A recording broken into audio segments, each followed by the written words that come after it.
misconception around plants in particular is that plants are hard to keep alive. And yeah, it turns out that it wasn't as easy as I imagined. Like, we had to be very innovative, like very, very innovative on the mission of getting plants to people. So she says her son has popular disease called Jedi Jedi. I think that's scurvy. I believe scurvy. And yeah, she just wants to boil it, and then her son would bathe with it. Her son would drink the water, and he'll be fine.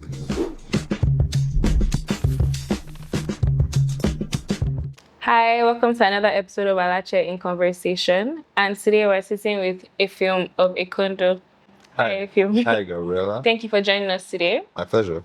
How are you? How was your long weekend? Pretty good. I didn't realize it was a holiday, but How did you not realize it was a holiday? because I was not following the calendar. Like, I just woke up on Friday, I was doing stuff, and then someone said, "Oh, like, you don't have to go to work." These are the perks of being an entrepreneur, Sha, because you do be forgetting the days. Perks or disadvantages? I don't know, perks because you did not know that it was a holiday. Yeah, but Because you were not following the days. I would have stayed at home. Okay, you went to work. Okay, me too. I worked all through. Okay, cool. So again, advantages of being an entrepreneur: more work. Yeah. It's sad sometimes, Sha. But Yeah. here we are. So tell us about Ekondo. First of all, plants. All right. How did you think doing plants would be a thing? So we did start out, trying to get plants to people, right? The idea was, we know that people were at home and they needed something to make them feel better at home. And so the initial thought was furniture would be the way, right? So making pieces that would look cool. But then in trying to make those pieces, I also started getting plants into my own house. Right? And in that process of getting plants in my house, the plants died in like 2 weeks. So, I just spoke to other friends and tried to find out from them, like, how have you gotten plants into your house? And they had similar stories. And so the capitalist in me saw that there was an opportunity there, so I took it. Yeah, so that's like the easiest way to say how we got into plants. But then we started making pots, because in getting plants into my own house, I realized that the pots around were they're not very pretty. And I needed pretty pots in my house. So I figured I could start making my own pots. And so, like, that is the pots and plants together. So did you figure out how to keep the plants from dying before you started? Before I started Ekondo? Yes. Good question. I think the process just kind of happened together, right? So I would say I figured out how to keep the plants alive before I launched officially, but it was in figuring out how to keep the plants alive that I was like putting the idea of what Ekondo would become together. Right? So it makes sense? Yeah, that makes sense. Okay. So were you ever afraid that people would not buy into plants? Yes. What made you certain that? Because you said the capitalist in you. Yeah. Capitalism is fueled by money. It's money that is the cocoa. So, like, what made you say, okay, I know people are going to buy this? Or was it a huge risk that you just said, well, we'll see? So I think on multiple fronts, right? Definitely was a huge risk because I had a job that was paying me all right? It was a good job. But then I still took the risk to say I'm going to sell plants, to On the side. At the time on the side. Okay. But again, I think I really just had the mindset that I can sell anything I want to sell. That's just like my honest opinion. There's really nothing that I can't sell or that I can't make people want. But then with plants in particular, it was that after speaking to my friends in Nigeria, speaking to some of them in Ghana, some of them in Uganda, and the problem was similar, right? They tried to get plants. The only place you could get plants were the roadside gardeners on the road. Yeah. When they got the plants died. They got them in brown plastic buckets, like literally the same problem that I was facing here was what they were facing. And so I was like, oh, cool. Like, there's a problem. Yeah, there's a problem here. And so even in getting into it, I realized that the biggest barrier I would have to solve would be education, right? So even for me, that was the biggest barrier I had to solve for myself, right? I couldn't keep plants alive because I did not know how to keep them alive. And so in learning how to keep them alive, it means I could just tell more people how to keep them alive. So if I could solve for that, then I would make a lot of money out of it, I guess. So how long have you done this for? 6 years. Crazy. But you said you started off doing years. furniture. Yeah. So is it the entire Ekondo that has been 6 years? 6 years? Yeah, so the furniture Furniture period was pretty short. Like, it was maybe like 1 month. It was just like, that was a quick yeah, that I would classify as a hobby. I mean, I would still like make furniture till now for myself, for friends, for Ekondo. But I would do it as a hobby, not necessarily as like the business I'm doing. Yeah. So what misconception about the plants business surprised you the most? The plant business in particular, not plants. Yes. Well, you can tell us about plants too. Biggest misconception around the plant business. Something that shocks you that you're like, I wish I knew this. Man, really just how difficult it is. Like, I thought it would be easier, honestly. Like, I'm not gonna lie. I really thought it would be easier. I thought it would be easier to get people to see plants and, like be attracted to them, to want to have plants. I thought it'd be easier. And yeah, it turns out that it wasn't as easy as I imagined. Like, we had to be very innovative, like very, very innovative on the mission of getting plants to people. And then a misconception around plants in particular is that plants are hard to keep alive. Yeah. They're very tough. Look at my child. I think it's the misconception, right? Like, you've kept that plant alive for what, almost 2 years? Yes, I think a year plus. I mean, you have It's been a struggle. Yeah, they're all from you, by the way. Thanks. From Ekondo. Thank you. So it's been very difficult to keep plants alive, really. Yeah, I mean, so that's the popular misconception, right? But the biggest hack to keeping your plants alive is just getting the right plants for your life, really. Yeah. And there's something you said one time to me about, water has little as you need. I think it's education. Just knowing what plants you have and what to do with the plants.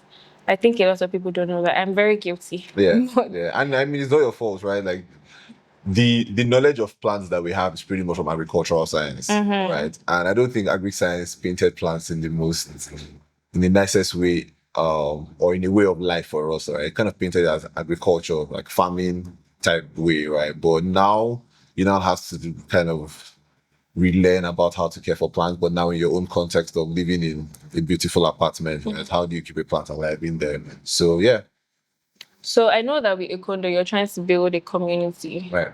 So why do you think people buy plants mostly? Do you think they buy for healing? Do you think they buy it to feel cool? Like, what's the reason? Right now?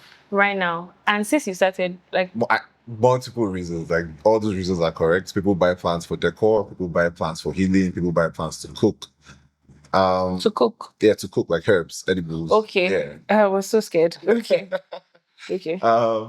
But I would say that FOMO has also been another reason why people have been buying plants. And that I'm particularly like proud of, because when we started, I used to say that we have to make it a red flag to go to someone's house and not see live plants. Right. Like, we have to get the culture that's like ingrained with nature, that if you go into someone's house and you see plastic plants, like, you run out to be like, yo, like, I'm not staying, right? Bye, guys. Yeah, bye, guys. Like, pretty much bye, guys. So, and to make that happen, we have to put plants in the context for everybody. Some people would not buy plants for decor, but they buy it because they really love cooking, and so they would rather get herbs, right? That's fine. So herbs that grow in their house and they can like custom it every time. So people wouldn't buy plants to cook with them, but they'll buy them for decor because, for example, like, they're content creators or like they shoot videos, right? I mean, we have plants here to make it greener. Some people wouldn't buy plants for that. They would buy plants because they're sick and they need to literally solve their problem with nature, right? A couple years ago, we were on site and we're doing maintenance for an estate, and we're cutting these red plants. They're called alcalifers. At the time, I didn't really know, like, I didn't know some of the health benefits of the plants. And so, like, we're putting them and they're on the ground, and someone was walking by, and then she comes to us and says, hey, like, please, can she pack it and go? So initially, I'm thinking, like, maybe she wants to help us, like, throw it away. Right? So I'm like, no, don't worry, we'll clear up after ourselves. Yeah. I said, no, that please, she really needs it for her son. I'm like, oh, okay. Really? tell me more, right? So I'm asking her, what's what are you going to use it for? So she says her son has popular disease called Jetty Jetty. I think that's scurvy. I believe scurvy. And yeah, she just wants to boil it, and then her son would bathe with it. Her son would drink the water, and he'll be fine. I was like, that's interesting. I did not know that, right? So I went back home, did a bit of research, and it was true. Oh, So I mean, for her, she wouldn't buy plant to put up decoration, but should have bought that plant because it has healing powers for our kids, right? So the context is always different, but I think for me, the most important one is that fear of missing out because it cuts across everything, right? Like if you see someone using plants for healing, if you're someone that's what you're looking for at that moment, right? The fear of missing out should make you get a plant for healing as well, right? So I'd say that's our job now to find where everybody's at. so you're building FOMO around Ekondo. Yeah. I hear that that's actually very good because I think for a lot of things, FOMO is the driving factor. Everybody just wants to feel among, so people are going to buy it. But what about your childhood upbringing, like made you even draw close to Plants. plants? Because it's not easy Right. dealing with living things. It's like a child. Yeah. So Yeah. having to do a lot of that. So what about your childhood? Brought you there? So I mean, I grew up in Calabar. And at the time I was growing up, Calabar was known as the greenest city and the cleanest city in the country, right? So imagine growing up then and then having to move and like your first stop out of Calabar in adult life is Lagos, right? Like Okay. the contrast is quite stark. But then I didn't realize that like the lack of nature in Lagos was kind of making Lagos what Lagos was, right? And then I moved from Lagos to Abuja, and then I see like a different world. I'm like, oh, okay, like there's more, right? But then while I was growing up, plants were not like they were not. How do I say it? It was just like part of your daily life, right? Like you were not necessarily told you have to water this plant 2 times a week to keep it alive or whatever, right? Like you just like watered the plant. Also, it rains a lot in Calabar, so they will take care of themselves. Had a garden. If you're going to do chores, right? So you're either like inside, like doing kitchen stuff, or you're outside doing garden stuff. And I think I'm very similar to my dad. My dad's an architect, right? And he's very creative and like he does stuff like that. So I would naturally just go towards doing stuff like that. So Yeah. I think that just grounded me more. I wouldn't necessarily say it made me more aware of plants. I became aware of plants after I left and realized, oh, it's not like this everywhere, right? And I'm like, I need it to be like this everywhere pretty much. So yeah. So what part of Ekondo's mission feels most personal to you? What part of Ekondo's mission? Because you said your mission is basically FOMO to get everybody to want plants. I mean, And to have plants in space. I mean, that's not the mission. Okay, what's your mission? Ekondo's mission is to make people healthy and happier, right? Okay. By connecting them to nature and to community. Okay. So, I mean, the entire mission feels very personal to me, and I'll tell you why. I believe that there are two things that you need to get ahead in life, regardless of what you're doing. One of it is nature, and the other one is community. Community in the sense of connection to people of like minds, right? So, if you're trying to be the greatest doctor on earth, for example, you're going to need a community of other doctors, Right. right? If you're going to be the greatest artist on earth, you're going to need a community to other artists, right? For you to be happy as well, like scientifically, this is not Effiom's theory, scientifically, right? Plants make you happier, like scientifically, Yeah. right? So it means that if we can boost connection to nature for people, meaning like they can see plants, they can see nature and understand it, and they can also find people that respect nature as well, then chances are they'll be healthier and they'll be happier. Let me give you a very good example. On a very good afternoon, if you're standing under a tree, how do you feel compared to when you move from the shade of the tree? I feel nice and airy Yes. and shaded because I hate the sun sometimes. Exactly right. So that, I mean, that's the entire, like that's the simplest way to put it, right? So imagine that you're under a tree and you're not alone under that tree, you're with friends and people of like minds, people that are going in the same direction to you, chances are you'll be happier and you'll be healthier. So that's our mission. That's very nice. Thanks. If you're enjoying this, please like, share, and subscribe. It helps us grow. Got any thoughts, questions, or something to share? Send us a mail at reachalache.ng@gmail.com. Bye. So what is it like running a business in Nigeria? One word. Is it funny? Yeah. Word funny. Yeah. I mean, the word isn't necessarily funny. I guess just like the question. Only like what yeah. Opportunities, maybe. Interesting. Yeah. Why would you say so? Man, there's just so much to that you can do, man. Like, yeah, like there's just so much. Like what? I mean, like sell plants for one. Like, yeah. I think because there's just so much in terms of challenges that you're facing, like day to day. It means that there's an opportunity to solve it. Okay, so there are many gaps. Yeah, there are many gaps. So there are many opportunities to do business. Yeah. Oh, okay, that makes sense. I mean, I know that Nigeria has its own issues, sharp, but I think the opportunities for me are just cool. I like the opportunities. Let me say that way. Okay. So what keeps you? You know how there's like Japa culture. Right. So what keeps you staying here? What keeps you doing business here in Nigeria? When you wake up every day, what motivates you to say, okay, I'm going to keep doing this? Oh, okay. I mean, I'm trying to figure something out, honestly. Like, so it doesn't really, like Japa or not Japa doesn't really, I don't really think about it, right? Because again, like I'm really trying to figure out how to get past people. I know that if I go to Canada, I would be able to figure it out properly, right? Yeah. I would again, I think just because I'm trying to figure something out in Nigeria, like I don't have that luxury of being able to build from the UK. Maybe if what I was building I could do from the UK, maybe I would consider moving abroad. But what you're building, you think you can build Yeah, it? I need to be here. And I don't necessarily, I mean, not necessarily need to be in Nigeria, because I'm trying to bid for like the entire continent, right?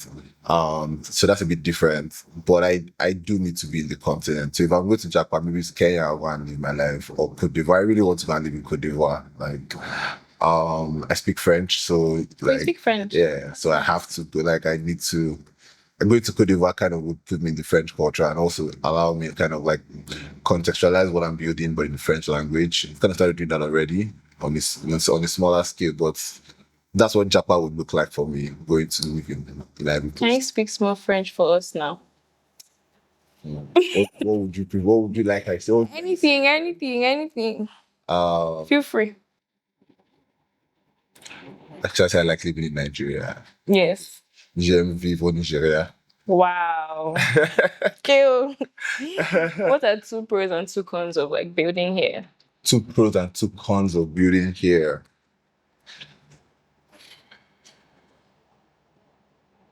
Two pros of building Nigeria for me right now is one, I get to build with my friends. Another pro is I really have to think critically about stuff, right? Like, because there's like the challenges are a lot, I just really have to be more innovative. One of the first company trying to sell plants in the world, right? But I can tell you for a fact that we're the only company trying to sell plants the way that we're trying to sell plants. Like, I can beat my chest and say that, right? But again, that's because of the context that we are in. Yeah. Because in, I don't know, like the US, I probably would not need to bother to be doing experiences and doing certain things around plants, right? So that's one pro. Con of doing business in Nigeria is problem not the finish, like the problem just no end, right? Like, you know how I said there are opportunities, but at the same time, they just have it can just be too much, right? Yeah. So the problems don't finish. And the second con of doing business in Nigeria is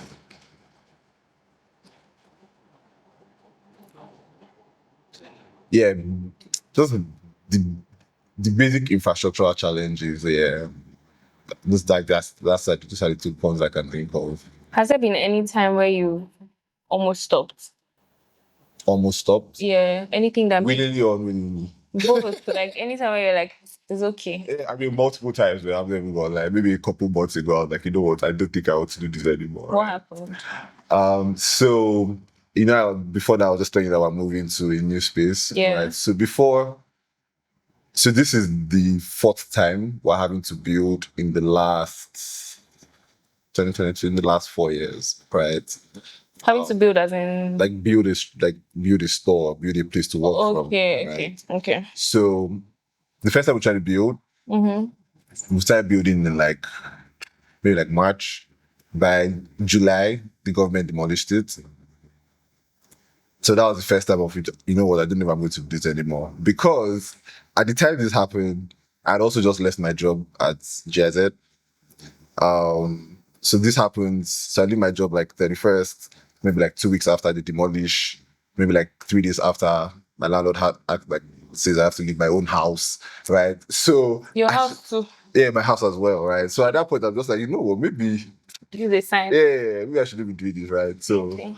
I mean, immediately I call my parents. I'm like, guys, I'm coming home. yeah, prodigal son has returned. So I go back home for a bit, maybe 2 months or so. Came back again to try again. Well, not like I stopped when I left, right? Like the business was operational, right? But I just needed to have peace of mind at that point. So I came back, built up again. Maybe like 4 months afterwards, the owner of the land said, "Oh, guys, like, you guys are making so much money. You got to pay me 3 times what you were paying before." Oh, Doesn't say it in those exact terms, but that's what he meant. yeah, but like actually says it in those exact terms. Let me say it that way, right? Because like I have recordings of it. Because in my head, I'm like, this is so unbelievable. That's so crazy. Yeah. So funny enough, we were gonna pay because for me it was already. I was just like tired. Remember I said we just built, right? Not been up to 4 months, so I was gonna pay, but I was now like, I mean, if we pay now, what we're doing is only going to grow. Like I'm certain of that, right? So next year, what will happen? We'll now pay Now 3 3 times because like you're doing so well in quotes. So I was like, you know what?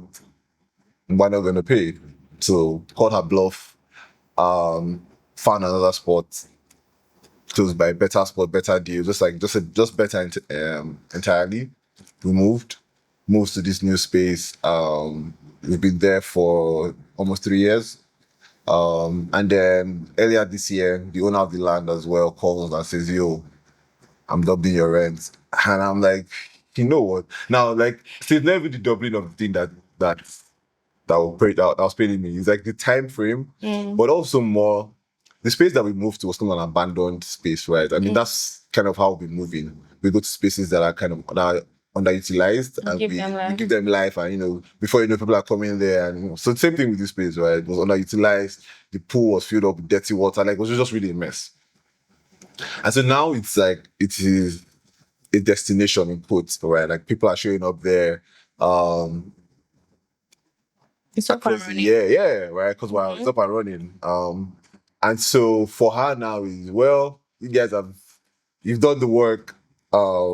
People are coming to me to say they want to rent the space, they want to do more with the space. And so you either like pay more, and even when you're paying more, like you're paying more to let me just say the terms of the deal did not make any sense. Like I'm paying more, but you not do any other thing Yeah, for me. yeah. Like I'm literally the one taking care of your property, like Yeah. literally, right? So the terms of the deal just didn't make sense, and so initially I was like, I'll pay and just like stick out for another 1 year before moving. But so this is the most recent. You know what? I don't know if I'm going to keep doing this, right? So it was this period, and I was like, you know what? Maybe we should just shut down. Like, let me just go back to my finance house. I don't have to deal with this, right? But when you're trying to solve a problem, you can't just you need to solve. Like, I need to know what the solution to this is, right? I need to be sure that the solution I'm proposing to the world actually works, right? And for now, I don't think I've proved that yet. So I gotta keep going. So in that spirit of we gotta keep going, You're keeping going. I'm keeping going, and that's how we found this other space to have another partnership as well. And so yeah, if you're watching this and you have a space, you can call us, we'll bring it to life. But yeah, so Yes, call Ekondo, guys. Have you shipped internationally before? Yeah, to the UK. Really? Yeah. How did that go? DHL. I mean, we shipped pots, we didn't ship plants. But But people have traveled with plants, like from us. Like, at least I know 4 people personally that have gotten plants from us. We packed it specifically for them to travel with to the UK, to Canada, and to the US. Some have traveled with seeds to Kenya before as well. Seeds? Yeah. Okay. To Kenya. So Interesting. Would you say the plant business is very profitable? Or would you say just because of how you're doing it, that's how it's profitable? wow. Yeah, I mean, I can't necessarily say it's profitable or not profitable. I think in business in general, like, it's really about how you're doing it. There's more to a business being profitable than just the industry that you're getting into. Yeah, right. I think that plants and nature in general teaches us abundance. And so if you're getting into that type of work, that mindset of abundance can help you, right? But I would not want to say plants are profitable or not profitable. Yeah, I just would not say that. Okay, but what would you say to someone that's trying to start a plant A business? plant business, I think you should do it. Like, I think you should definitely do it. Why? Why?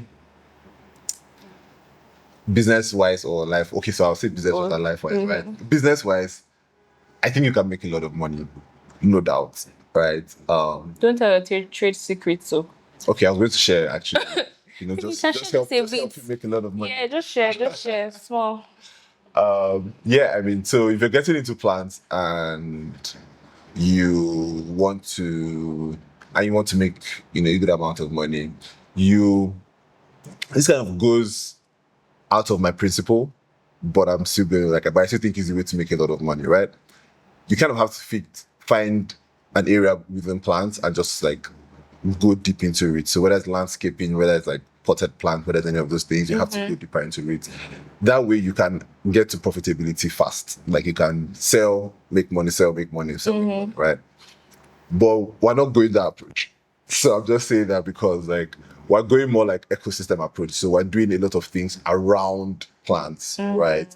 I would say we're more of a culture business than even like A plant business. Yeah. Because we sell t-shirts. A plant business may not sell t-shirts. We make games. A plant business may not make games, right? So I would not want to say like necessarily like do the entire ecosystem thing. Yeah. But if you want to do plants, really like just find one area and really go deep into it. On the life side, I'll say you should get into the plant business because you would receive so much joy from just seeing people get joy from the thing you're selling. Yeah, right. Like the thing that made me say you guys were going to get into plants was literally the first plants we delivered. I have a picture of it. The smile this babe had on her face for me was just outstanding. Like, I knew that, you know what, and this was when I was still thinking about whether furniture or plants, right? When I got back home, the thought for me was, if I delivered a table to this girl, I don't think she would smile this way. Yeah. I feel like the only reason she smiled this way was because it was a plant. And I felt like I wanted to be able to do that for more people over the years, right? So plants was just the way to go. So I'd say that if you get into it on the life side, that's one advantage. On the business side, just really like try to focus. Yeah.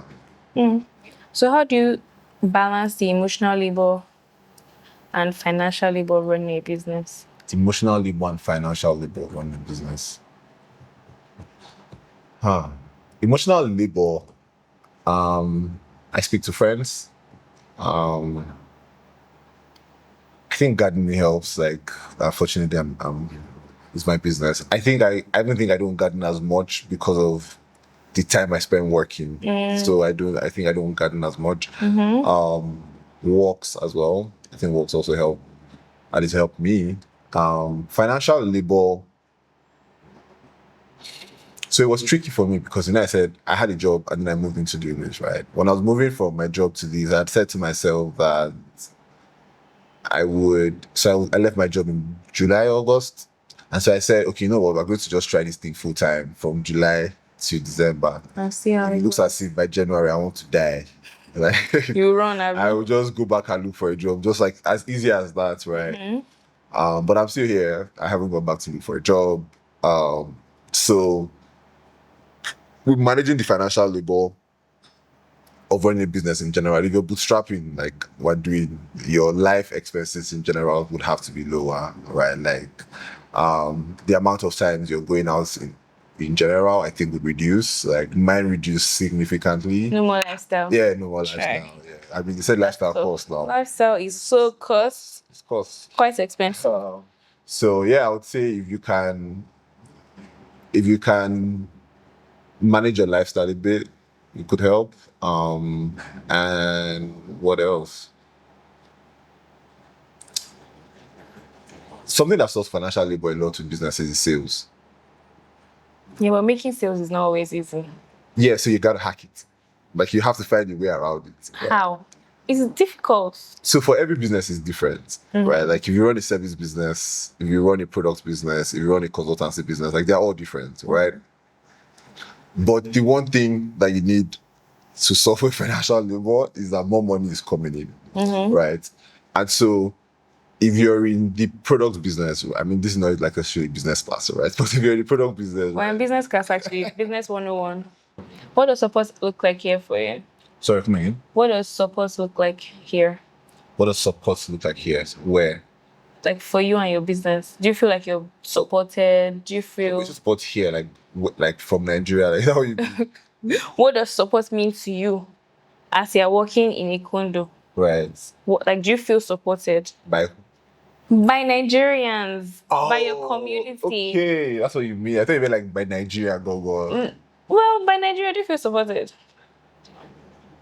Not really. I mean, like, Be honest. yeah, not really. Like from political point or In general, do you feel supported? yeah, the weather Okay, it helps the plants grow. for yeah.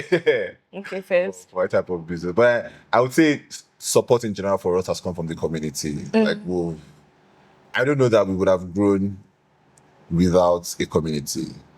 I think it has even shaped the way I approach every other thing I've started since Ekondo.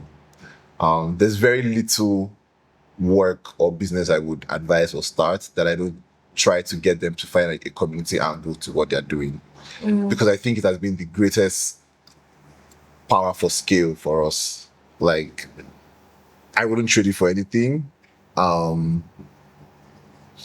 I would say that our biggest support has just come from the community, and like the community cuts across individuals to organizations to individuals making the organizations support us because they are a part of the community, right?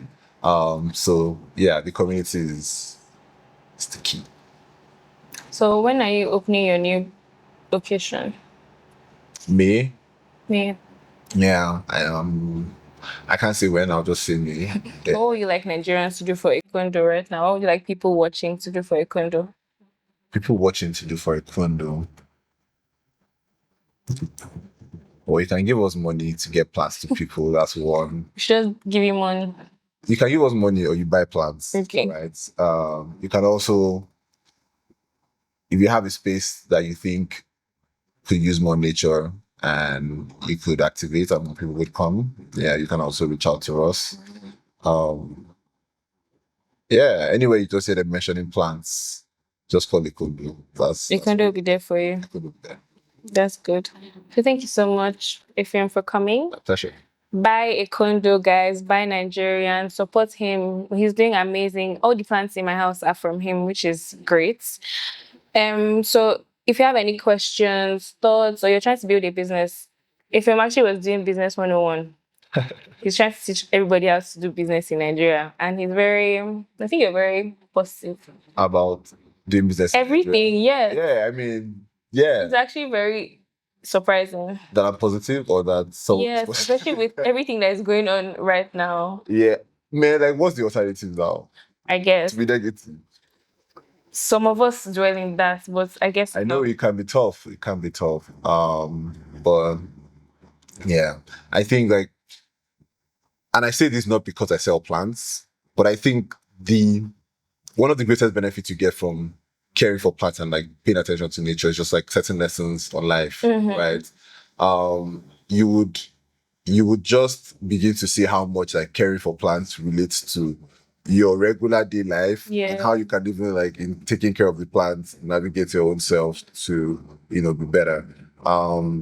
I used to say that, or not really say, but I've heard a story from a friend who has a plant from us, and she said that the thing that gives her a lot of joy when she's going out to face Nigeria is her plants. That's That the fact that she sees a new leaf grow, she sees her roots grow, it just makes her think that you know what, like it's not that bad. Like I hear that. it can still happen, right? So, um, I accidentally clipped one of my plants and then it's growing and I was so happy. I noticed it this morning and it actually made me happy. So yeah, that like, makes sense. if you like growth, I think you should get a live plant. If you don't like growth, you can get an artificial plant and just watch it.